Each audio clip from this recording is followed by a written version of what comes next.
Hello, everyone in Tregarrick class and any other year threes who might choose to watch. It's always great to have time to read you a story. And today's story is this one, Tattybogle.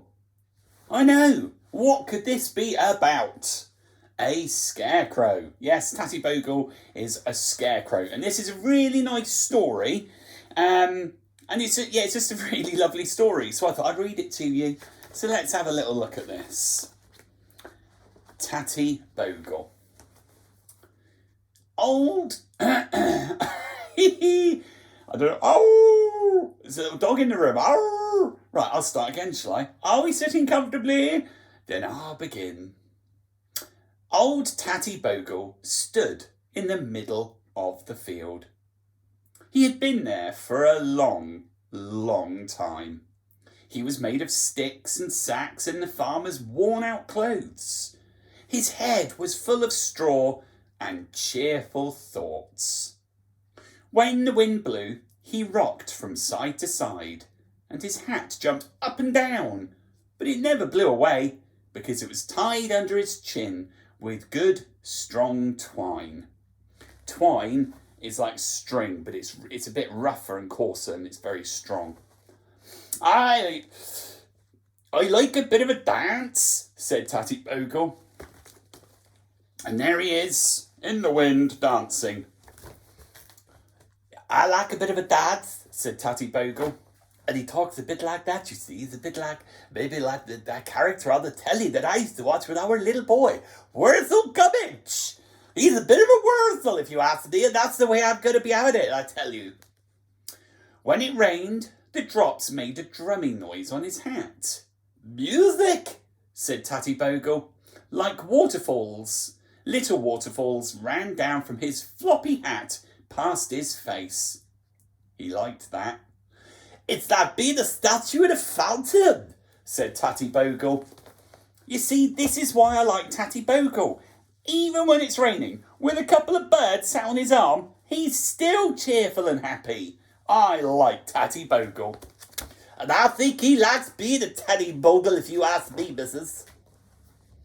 He was happy when the stars twinkled and the moon shone. Sometimes, when the nights were cold, ice drops glimmered in the sky, high up among the stars. Tattybogle thought they were as pretty as a summer day rainbow. There he is, in the cold moonlight.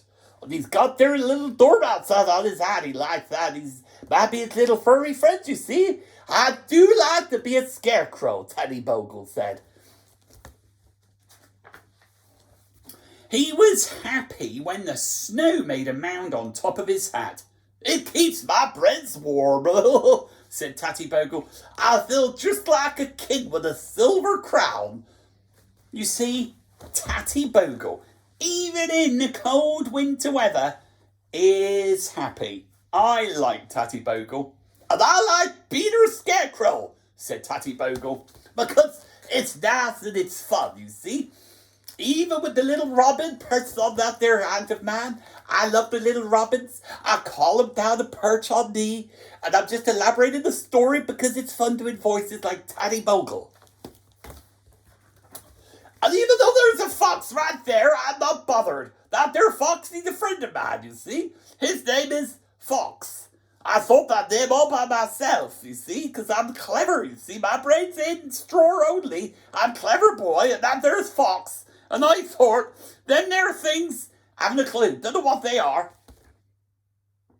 I really have no idea. Is that some sort of stout or a weasel? I have no idea. My brain only goes so far as Fox.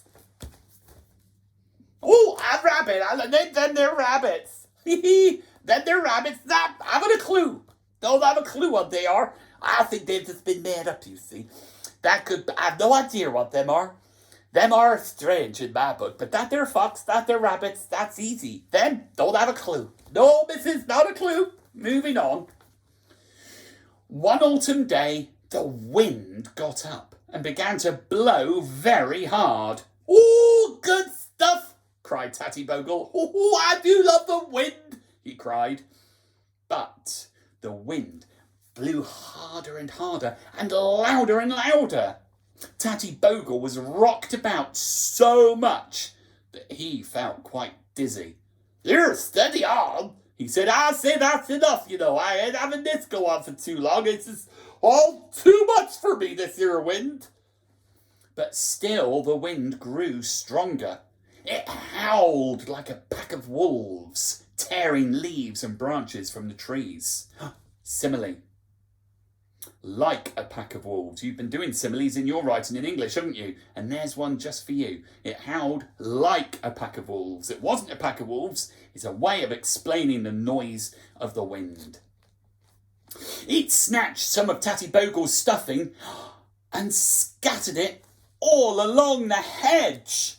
Oh my goodness me, look at poor Tattybogle. He's getting ripped to shreds. And he's probably thinking, "I don't like this wind no more. I know I'm happy most of the time, but I'm not sure I could be happy in this here storm. I think this is all a little bit too much for me. I'm not happy anymore." "Whoops," said Tattybogle, as the top of his hat broke off and his scarf blew away. "Oh no," he said as he spun round twice and his coat buttons were ripped off. "Here, help," he cried as the wolf wind picked him up and tossed him into the hedge. His coat and trousers were torn away and his stuffing was thrown into the air. "Oh, dearie me," said Tattybogle. "All that's left of me is a stick and a few wisps of straw. I hope that farmer will find me and then mend me. I hope so, because I'm not liking this life like this, you see. I don't see what I can be doing if I'm just a piece of stick and not a scarecrow." And my goodness me, good news though, I found them there cows. I called them cows because that's what I thought they should be called. Because I'm clever, me, but I have lost all my stuffing, so I don't know what's going to happen next. What's going to happen next? Well, when the farmer did finally come walking through the fields, he said, "Bless my soul, the wind has blown Tattybogle all to bits. His coat's in the ditch and his scarf's all tangled up in an holly bush. I wonder where the rest of him is. Oh, what's that? Oh, it's only an old stick." Then he went away again. "Oh, well," said the stick, "I can't be Tattybogle without any stuffer or clothes. Well, what else can I be?" He tried to think, but he couldn't. He was just a stick. Oh dear, look at him. There's Farmer. There's Tatty. He's not really Tattybogle anymore. He literally is stick. "But I know what up there is. I know. That's a dog. Woof woof. See, I've still got some brains." Winter came, dark and cold. First it rained and the stick sank a little way into the wet earth. Then it froze and the stick was held fast in the icy ground. Snow fell, making a deep white carpet all over the earth. It piled up around the bottom of the old stick in the hedge. The winter lasted a long time and the stick stood there, silent and still. The moon shone bright across the field, but no light fell on the old frozen stick in the dark corner of the hedge. "I feel like I've been forgotten all about," said Tattybogle sadly. "I'm just left all on my own in this deep dark winter.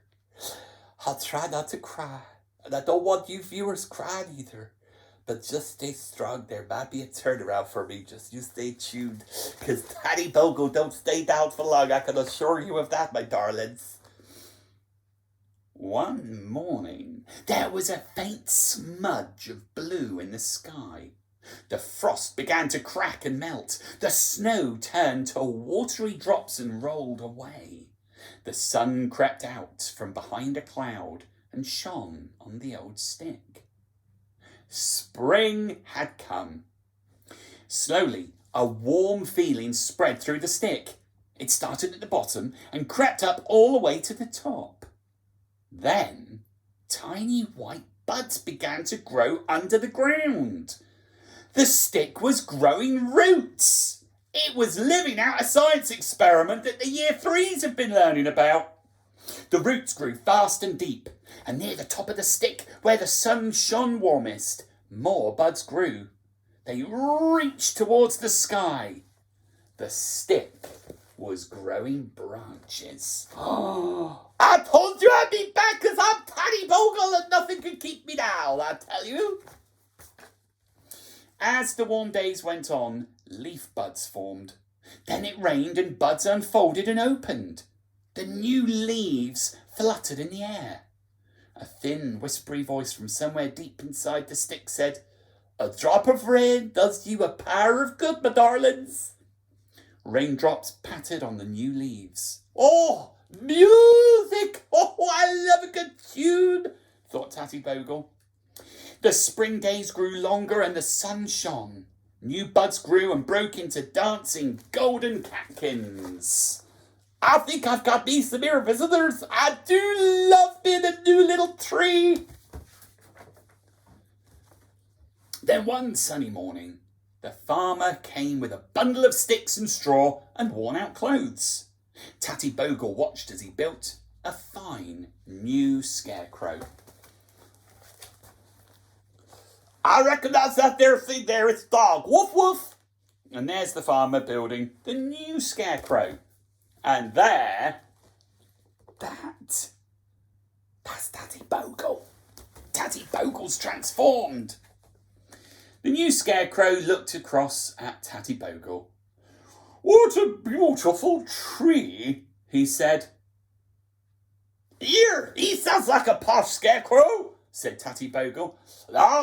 He sounds proper posh, he does. But anyway, I feel like a king with a golden crown, said Tattybogle, as he waved his branches in the summer breeze. So there's our Tattybogle, there's our new scarecrow, who's really rather quite posh, which is lovely. But that there's Tattybogle, and he turned out to do very handsome, thank you very much. So there we go. That, my dear friends, is the end of the story, at the end of Tattybogle. But what a beautiful little story that was. I hope you've enjoyed it, that there story. That was a lovely little story. I really thought it was lovely. Absolutely lovely. Anyway, I'll see you all again. It's half term next week, so this is your last story for a little while. So have a great break, enjoy life, and I'll see you all soon. Bye!